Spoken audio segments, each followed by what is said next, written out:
issue of intergovernmental transfers is both a political and an economic issue. Now, that is mainly because the issue of federalism itself is an issue which is both political and economic.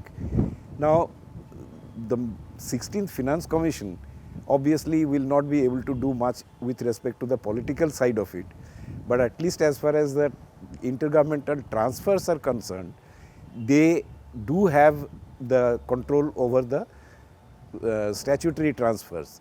And statutory transfers mainly consist of two parts, the grants and the tax sharing.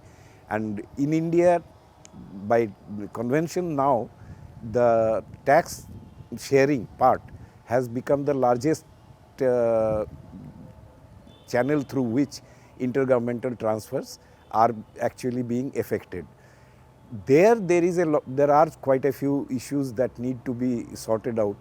For example, the issue about which population figure to be used. There is a lot of discussion about whether the current population should be taken or whether we should stick to the earlier 1971 population figure. There is also the issue of what variables should actually determine the interstate transfers or the transfers, distribution of transfers between states.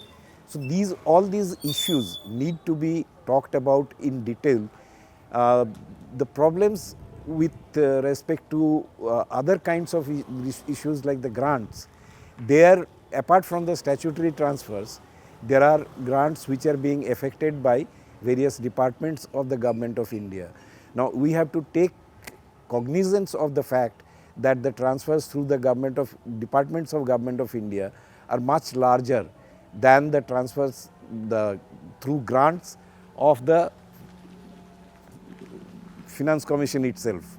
So, we have to consider all these issues and we have to think about what are the problems with these different types of transfers. As far as the transfers through Government of India departments are concerned, we have to think about whether some of them can actually be merged with the Finance Commission transfers, so that a little bit of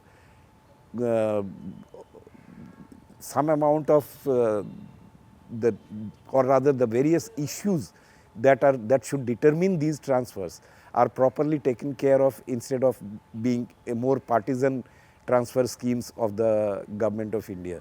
Similarly, the issue of tax devolution also has to be rethought. Apart from the population factor, one has to think about whether certain issues need to be given, new issues need to be given importance.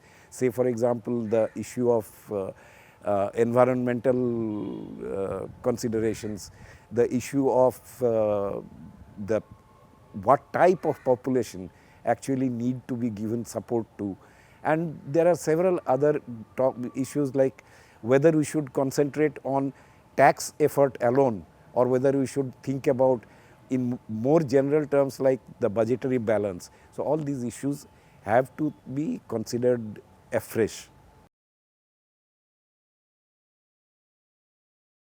Unfortunately, what has happened, the trend seems to be that public finance as a topic among the younger scholars is becoming less and less popular.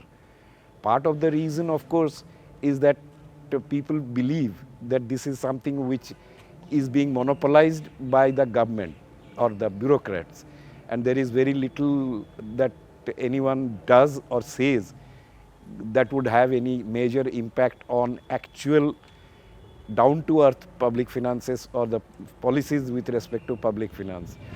One of the things, therefore, that what is needed is a bigger interface between actual policy making with respect to public finance and the more academic side of it. And therefore, there has to be some forum of greater interaction between the policy makers and public finance economists. There is also a need for existing public finance economists to impart more, what shall I say, advice to the younger generation so that they can look into issues of public finance which are really important and which are, in their opinion at least, the more pressing issues with respect to a country like India.